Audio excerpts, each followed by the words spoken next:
Everybody's comparing the GoPro Hero 9 Black to the GoPro Hero 8. Even the 7s, 6s, and 5s are getting compared. And everybody seems to be focused on horizon lock and stabilization. Some of the most impressive upgrades, no doubt. But one feature that's not getting talked about is hindsight. I've got my camera turned on. It's obviously pointed forward, but it isn't recording.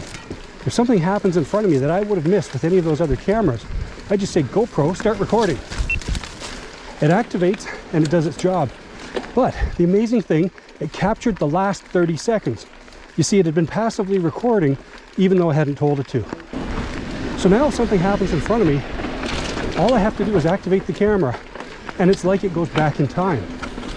How many times have we all missed footage wishing we could go back and capture it? Well, now with the GoPro Hero 9, that's exactly what it does. And for me, this is a game changer.